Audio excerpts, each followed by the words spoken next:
Bien, le shalom chez vous, que Dieu vous bénisse abondamment partout où vous me suivez, que la main de Dieu soit sur vous et que Dieu exauce à vos prières positivement au nom suprême et souverain de Yeshua HaMashiach, le véritable pilier de la victoire. Je suis ravi de vous retrouver sur le plateau apostolique. Ça fait richement longtemps que je n'ai plus eu le temps avec vous par les directs, par YouTube, Facebook, d'ailleurs même TikTok. Que Dieu vous bénisse abondamment. Alors, je voudrais partager en quelques minutes avec toi sur l'arme la plus puissante pour vaincre l'ennemi dans le combat spirituel. Des fois, on se dit que au fait de prier à haute voix, au fait de faire ceci, les jeûnes de prière, qu'on parvient à vaincre l'ennemi. Des fois, on se pose même des questions, mais je fais toutes sortes de prières. Pourquoi est-ce que ma prière n'est-elle pas exaucée? Est-ce que j'ai mal prié? Est-ce que je suis allé dans un endroit qui était impur? Est-ce que je suis allé dans un lieu qui était dédié au diable? Mesdames et messieurs, beaucoup de personnes font souvent l'erreur. Déjà même si tu sais que c'est ton oncle qui est un sorcier, mais tu es obligé de mettre ton oncle afin que les charbons ardents tombent sur la tête de ton oncle. En réalité, le combat spirituel que nous menons, ce n'est pas un combat physique où d'ailleurs on va s'opposer contre un autre homme qui est comparable à toi ou qui est semblable à toi, je veux dire. Mais bien évidemment, Seigneur, c'est que le combat spirituel que nous menons, c'est d'abord l'amour. Ainsi, le Seigneur pouvait dire ceci, que aimez vos ennemis, ça veut dire qu'il faut aimer ton ennemi. Si ton ennemi a soif, prends un verre d'eau, donne à ton ennemi. Si ton persécuteur a soif, mais prends un verre d'eau, donne aussi à ton ennemi. Mais si ton ennemi a faim, prends un verre d'eau, donne cela à ton ennemi. Ainsi, tu verras la puissance du Saint-Esprit.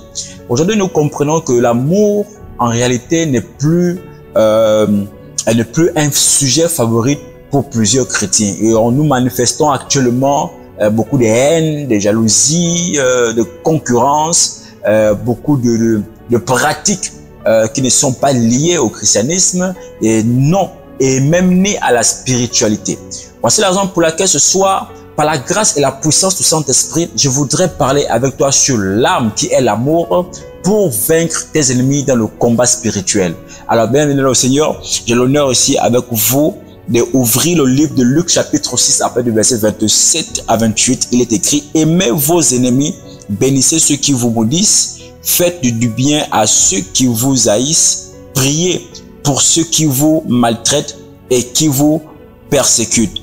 C'est totalement contraire à notre naturel humain. Et comment une personne qui vous persécute, comment une personne qui vous a insulté, comment une personne qui vous a malmené, comment une personne qui vous lance des flèches chaque matin, mais comment est-ce que vous allez encore l'aimer? Comment est-ce que vous pouvez encore porter de l'affection pour cette personne? Comment pouvez-vous encore porter de l'amour pour cette personne? Mais écoutez-moi bien, mesdames le Seigneur, ça c'est la victoire que tu es en train de mener dans le milieu du combat spirituel. Ça c'est la victoire. En réalité, ça veut dire que lorsque tu te focalises sur la manifestation de l'amour envers ton ennemi qui est ton prochain, pourquoi est-ce que nos ennemis ne doivent pas mourir? Vous savez, la Bible explique que Dieu est capable de changer des pierres pour l'adorer. Ça veut dire en réalité que l'ennemi que toi tu rejettes aujourd'hui peut être demain un grand homme de Dieu. La personne que tu es en train de négliger peut être une personne qui va t'aider demain. La personne que tu es en train de malmener aussi, disant que tu es un chrétien, cette personne pourra t'aider demain.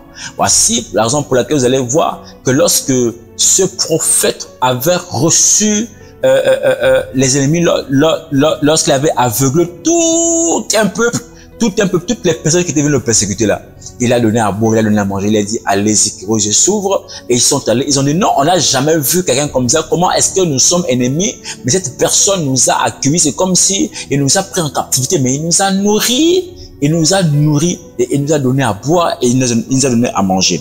Agir dans l'amour libère la puissance de Dieu, renverse les situations et nous rend inattaquables par l'ennemi quand on répond par l'amour. L'ennemi est désarmé, il est vaincu.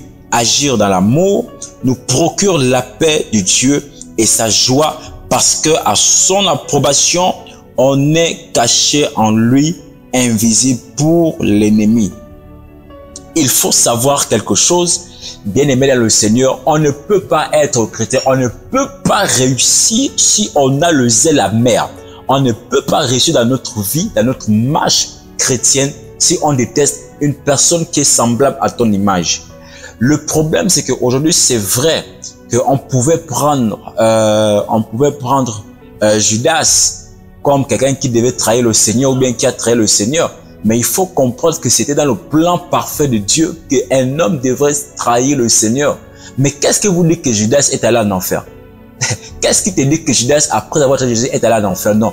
Il y a des prophéties qui doivent s'accomplir dans ta vie.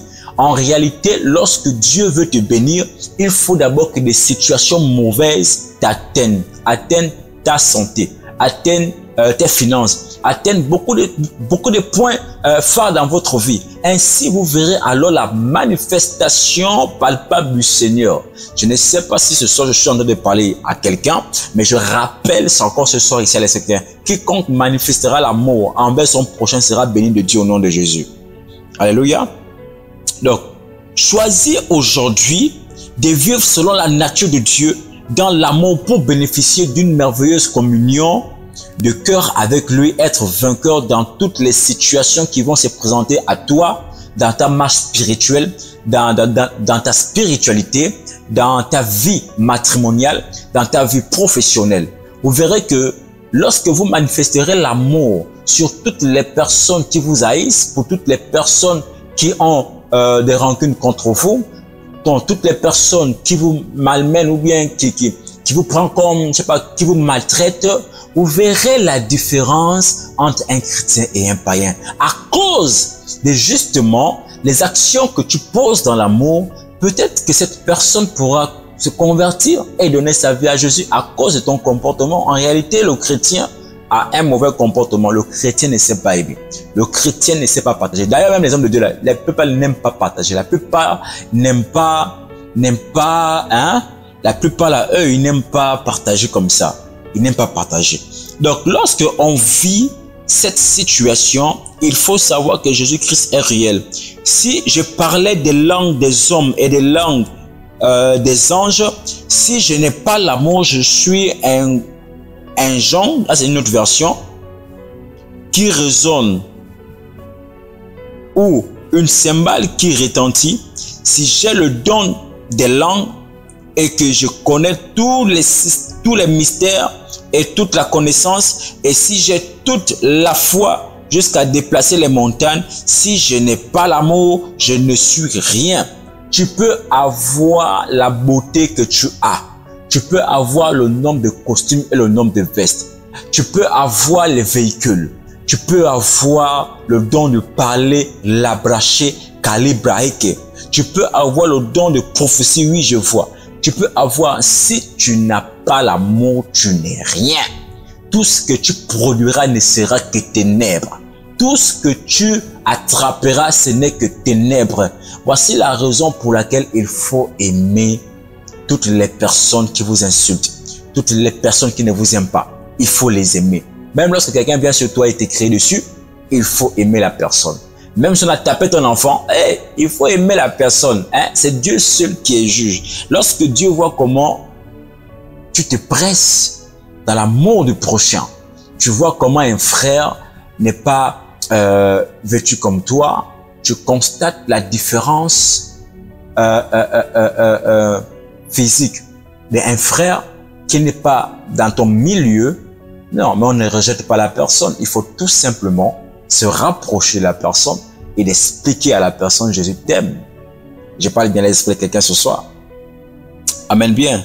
Donc, si je donne tous mes biens pour nourrir les pauvres et que je livre même mon corps pour être brûlé, si je n'ai pas l'amour, cela ne me sert à rien. L'amour est patient. L'amour est aimable. Il n'est pas jaloux. L'amour ne s'enfle pas d'orgueil et ne se vante point. L'amour ne fait rien de malhonnête. Il ne cherche pas son propre intérêt. L'amour ne s'irrite pas. Il ne soupçonne point le mal. Il ne se réjouit pas de l'injustice, mais se réjouit de la vérité. L'amour excuse tout.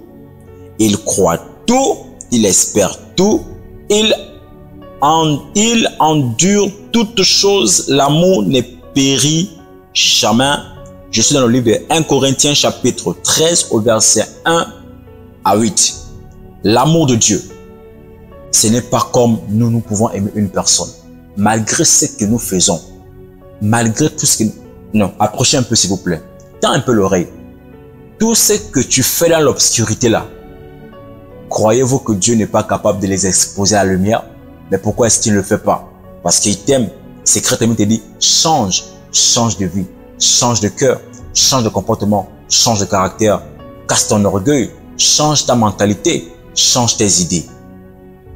Si c'était un Dieu qui était mauvais, il pouvait t'exposer. Or, l'amour de Dieu est si grand. Il nous a aimé le premier, c'est une personne par excellence. Il nous a aimé le premier. Il nous a libérés parce qu'il nous a aimés et parce qu'il nous aime jusqu'à maintenant. Parce qu'il nous aime jusqu'à maintenant. Je prie pour toi afin que ton cœur change et afin que tu reconnaisses les bienfaits du Seigneur. Et je prie au nom de Jésus que tu manifestes l'amour. Parce que l'amour de Dieu n'expose pas. L'amour de Dieu ne vend pas les sœurs. L'amour de Dieu ne vend pas les sœurs. L'amour de Dieu ne vend pas les frères. Frères dans le Seigneur et hommes de Dieu, prenez le temps et le soin d'enseigner l'amour véritable du Seigneur dans son Église. Parce que l'Église vit, c'est à cause de l'amour.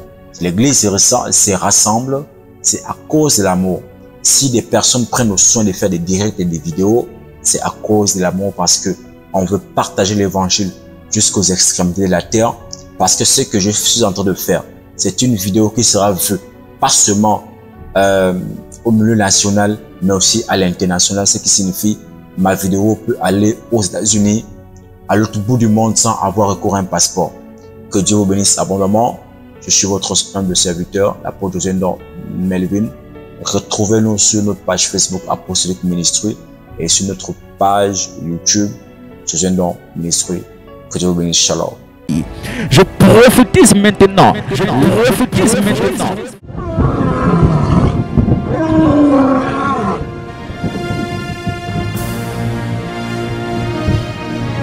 Le ministère apostolique du combat spirituel.